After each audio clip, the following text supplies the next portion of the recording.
One beautiful day, I was just scrolling on Instagram, probably avoiding something important, and then suddenly it was like my entire feed was just Stardew Valley fan art in sticker form. I saw people were actually making money this way, and I sat there thinking, okay, wait, that looks really fun actually. But here's the thing about me, I have deep hobby commitment issues. I would deep dive into something for 3 weeks, and then it's just like that Toy Story meme when I find a new hobby. It's like, oh, I don't want to play with you anymore. But this thing, this art sticker thing, is stuck to my head. Pun intended. So anyhow, back to the story. I looked up from my phone and locked eyes with my cats. My 2 little gremlins who already rule my life, Cole and Balthazar. And I thought, okay, wait, what if I just drew you two? What if I turned you guys into stickers? That moment kicked out something I definitely didn't expect. A whole art business of merch based on my 2 cats. Hi, I'm Amanda and I run StickCats Stickers, and as you probably have guessed, I make art and sell it based on my 2 cats at home, Cole and Balthazar. And today I want to share with you guys how I turned my silly art doodles into a real art business. Okay, let's go. So after this random idea was born, thank you Instagram algorithm for actually showing me something important. I did what any completely underqualified but determined person would do. I opened up Adobe Illustrator even though I never used it before and started drawing. Because I had a student account with all the Adobe programs at the moment, I honestly didn't know the difference between vector and raster images was. Like, I never heard the term vector before. I just opened the nearest program and started drawing. I opened up some YouTube tutorials to save me from pulling out my hair. Because I don't know about you guys, but Adobe Illustrator was quite difficult to get a grasp on, honestly. It was. So this is one of my first designs. It says Too Much Perfection and it's based on Balthazar. It's quite simple, but I mean, it has charm. And you can see that I was still finding my style, I was still finding my voice. And then after designing, then came the exciting part. Actually making the stickers. I ran to my local handyman/craft store and I grabbed a pack of sticker paper and a pair of scissors. And I went for it. I already had a printer at home. It's like a cheap HP inkjet printer, nothing special really. So I printed out a whole sheet and I started cutting and promptly gave myself carpal tunnel syndrome. 10 out of 10 would not recommend. But then I had this new problem. Alright, where the heck am I supposed to sell these? So I do what many other artists do when they first start out. I opened my own Etsy shop. I uploaded my designs, I took pictures, wrote a cute little description, and then I waited. I got like 1 sale that first month. And you know what? I'm a lot of things, but patient, I'm not one of them. So I was thinking, this is not good. But then I had a moment of clarity. You know, I used to work at this cat cafe a while back, and I figured, why not ask my boss if I can sell some? So I nervously approached my boss and let out my idea that, hey, I am making these stickers based on my cat, Cole and Balthazar, that I actually adopted from that cafe. And I asked if I could sell the stickers in the cafe. And you know what? To my big surprise, she said yes, my boss. Yay! And that moment changed everything for my small little art business. So I set up this little box on the shelf next to the merch, and suddenly I was selling like 5 to 10 stickers each day. Some days, like Saturdays, was usually very busy. On Saturdays, I could sell up to 15 or 20 stickers that day. People would come, drink coffee, pet some cats, grab a sticker of my cat sitting in a coffee cup on their way out. It was amazing. I couldn't believe it that people actually bought stuff from me. A bit later, like a couple of weeks later, since I started selling my stickers at the cafe, I chatted with my friend. She has this little art craft business as well, and she recommended me to try some local markets. And she named a few, and I signed up for one. 2 months after I printed my very first sticker, I attended my very first market. I had, I don't know, 8, 10 sticker designs. I had some prints as well, some bookmarks, not a lot. I was still growing at the time, but I felt so damn proud, like, dang, I am actually doing this, I am making this. But that market, almost nobody came. But I made back the table fee, which is pretty good. It was my first market, it was amazing. But the main problem here was that it was the yearly marathon in the city where I live in. So people couldn't get to the building easily because there were people running around everywhere. I guess at the same time, I'm quite grateful that it was like only 10 people there because it was my first market and I didn't know what the heck I'm supposed to do. But then again, I remember standing there behind my little table with cat stickers and I felt so proud, like, damn, I am doing this. You know, I keep repeating this, that I'm so proud, or that I was proud starting it, because it takes guts to follow your dreams, because there's so many people saying stuff like, oh, I want to do this and this and this with my life. But how many people are actually acting on their dreams, you know? So for me to actually act on my dreams, honestly, you should be proud if you are thinking of starting your own art business, because I know I am. So I had my stickers at this cat cafe, I started doing markets, and from there, it kind of honestly just spiraled in a good way, obviously. But here's the neat part, I didn't go to any art school, I didn't have a business plan. I only had this determination of making a sticker, and here we are today. I used to draw a lot when I was a child, but I haven't picked up a pencil in 20 years before I started, and that was enough to get the ball rolling. Okay guys, come a little closer, I got something to tell you. Imagine just you and me hanging out and you say to me, I also want to start my own little cute art business, but I don't know how or where to start. So here are some beginner tips I would tell you if we were just chatting, you and me, like this. First of all, you gotta figure out what you want to sell. Sure, some trendy stuff might be good for the economical aspect of it all, but I believe there should be a balance between those two. In reality, it's all about supply and demand. But if you're only drawing from demand, I believe that you will burn out eventually.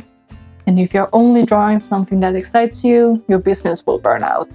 So you gotta find a middle ground between those two. Luckily for me, almost everyone loves cats. So it's a win-win for me. If you're not doing markets at the moment, you're solely relying on the online audience, you gotta post your art. Because if you don't post, no one will know you exist. I know it can feel kind of cringy at first when you start posting, and even more if you show your face. But as said, no one can support you if they don't know who you are or if you exist. So post your art on Instagram, TikTok, YouTube, whatever feels the most comfortable for you, I guess. And sure, you could do a faceless account, but just a reminder that people love to see the face behind art, you know? So they love to see that there's actually a person that makes the stuff. And if you don't feel comfortable by showing your face or your art for people in real life, start a new account. That's what I did. If you don't promote yourself, people will not find your art. Your brain wants to launch an entire collection at the moment you decided to, I want to sell my art. You want to open 5 shops or the 500 business cards, but that's not probably a good idea. I think that you gotta start small at the beginning if you don't have obviously a huge backlog before you start deciding to sell your art. I launched my Etsy with 2 designs. Another great idea is to print yourself instead of ordering, because then you get a feel if the designs are selling or not, because you don't want to sit there with 100 stickers just laying there because no one buys them. You don't need to start your own Shopify or WordPress when you first start out, because 1, Shopify is expensive, 2, WordPress is a bitch to figure out. Honestly, it is. You can start with Etsy, good idea. It's a bit oversaturated, sure, and a lot of AI stuff, unfortunately, popping up more and more, but there could be a gold mine laying there in Etsy. You know, you got Ko-fi or Patreon or even Instagram DMs, local markets, those are the best. So I believe you start. Don't wait for the perfect timing, because honestly, there will not be one. And I think that in this case, done is better than perfect. I had the luxury of working at this cat cafe, and I realized not everyone has the luxury. But I realized that it's a pretty niche opportunity not everyone will have, but I'm sure that there are some cafes or some stores that will happily carry whatever you are selling. In other words, wholesale. Or maybe join a small market, even though it's not super popular like I first did. Chances are that people will walk by and fall in love with your art and grab a business card or ask for your web shop or social media. Oh, you want some more tips, you say? Okay, I can give you some more tips. I did many things the hard way, and you don't have to. So here are some more tips and some few tricks on the things that I wish I knew before I started my small business. Between you and me, you don't need to have like 1 million followers on social media to start your small business. I had 0 followers when I started, and most of my early followers came from the people from the cafe or customers from the cafe as well, or from local markets. So you need to get into your head that you don't have to go viral to sell your art. I mean, sure, it helps. Like, I wouldn't mind. Honestly, I wouldn't. But it's not the sole reason for you to get sales. And while on the topic of social media, when I first started posting online, it felt a bit cringe. Yes, I know. I've talked about this before. So when I first started posting, I posted once and then I felt like I was being too pushy. But in reality, not many people will see your first post or your second post. You need to talk about your art so that people know that it exists. And the cringe part, I guess, the more you do it, the less cringe it feels. And I mean, if you haven't filmed yourself or put yourself online, I mean, that takes a courage. Not a lot of people have. So if you are charging €2 or less for a sticker that you have handmade yourself, it took 3 hours to design, 2 hours to try and figure out how to print in CATs, you are basically paying people to steal your art. Don't do that. Price your honest work. Honestly, you need to price it. So I sell my stickers at the moment for €4, and sometimes when I look at my competition, I wonder if I overprice it. Because people sometimes walk past and they say, oh, this is too expensive. Usually it is moms with their kids going by. But then I have to remind myself that is not my main customers.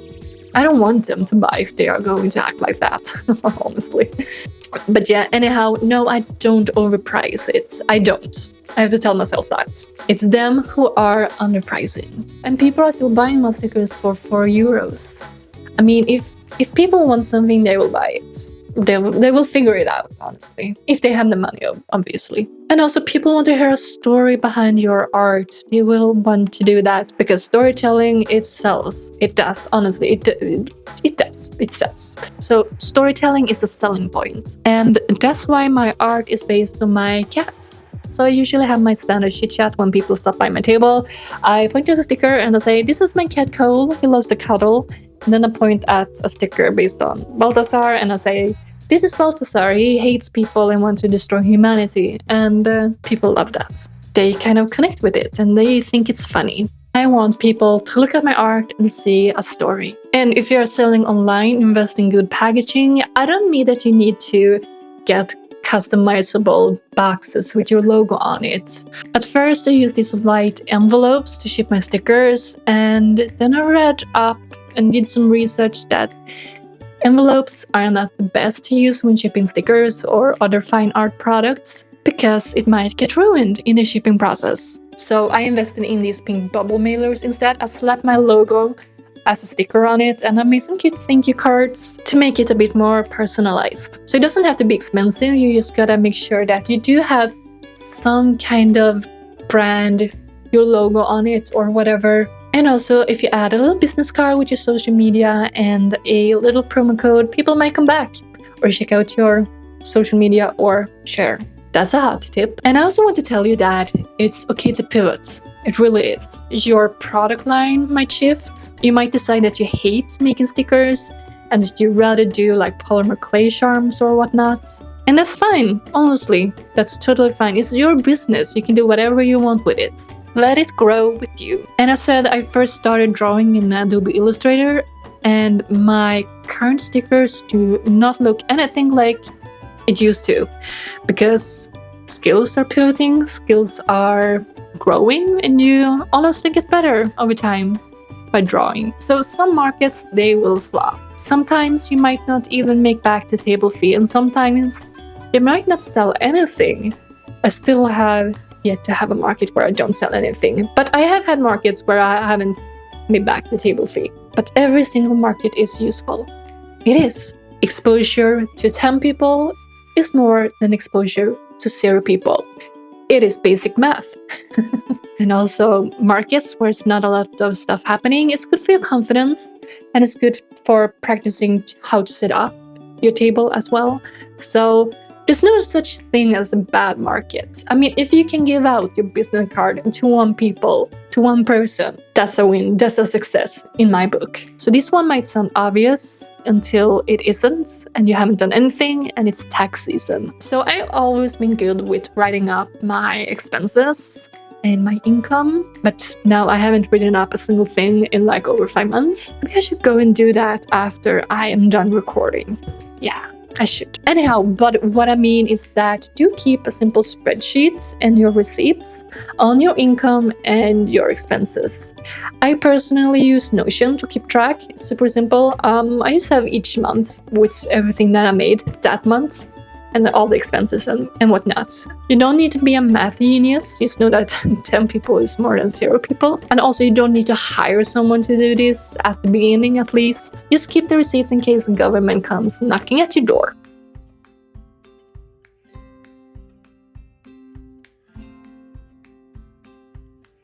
I see that my cats are sleeping, so let's sit and chat a bit. Okay, but real talk, it's honestly wild how my business has grown so much. I run a whole cat-themed business now. Amazing, I love it so much. I've sold at craft fairs, I've sold at the cat cafe, I'm based in Europe and I've shipped my products to the United States. It's mind-blowing that my little stickers has gone transatlantic. Amazing. And I still draw the same dumb, or they are not dumb actually. I still draw the same cute cats day in, day out. Not every day though, but I'll still draw them. They are the mascots of this business. So these days, I'm not making a lot of new products actually. I'm mostly focusing on my WordPress web shop. I am refining my product listings. I'm taking better product photos because some product photos are really ugly. They are. Don't judge my products at the moment based on how ugly the product photos are. And I'm also learning some coding from my web shop. It's quite fun actually. So I can customize my web shop however I want. And unfortunately, I stopped selling at the cat cafe because there was some behind the scenes stuff that happened, which made the stickers not the right fit anymore to be selling at the cafe. But hey, developing your own personal growth and being a business owner is knowing when to move forward with your business as well, when things aren't working out. And I am still super grateful that I have had the option to display my stickers at that cafe, because it made my business jumpstart and my confidence skyrocketed. Yes, it did. It's okay. Please don't run away. Nay! I got Balthazar. He's okay with this. No! Okay. And the product line has grown too. Now I don't only sell stickers, I also sell washi tape, sticker books, sticky notes as well. Things that I would never even imagine or had the idea that I could sell, I am selling at the moment. I'm so dang proud. That's like the theme of this video. Me telling you guys how proud I am over my small business. So I believe that if you want a small business or a successful business, you gotta be proud of yourself. So if you are watching this and wondering, could I ever do something like that? Yes, you can.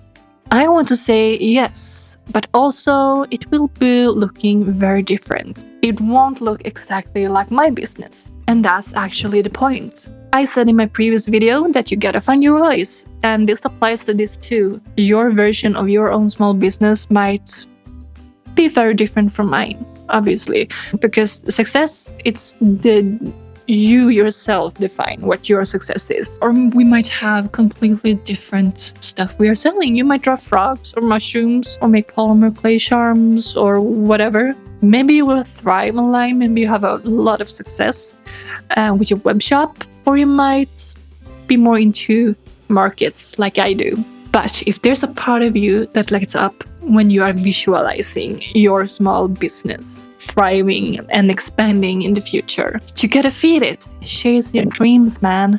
Because honestly, there's no limit on how much your small business can develop. So I believe that you don't need to have every single thing figured out at the moment. You just need to start with your first art piece. And everything else, honestly, you will learn as you go. And if you need someone cheering you on, honestly, I am here. I am so stoked and I believe in you. I am here, and so are a bunch of other artists. And they are trying their best too, just like you and me. And honestly, I would say that this art community is the sweetest community I've ever been in.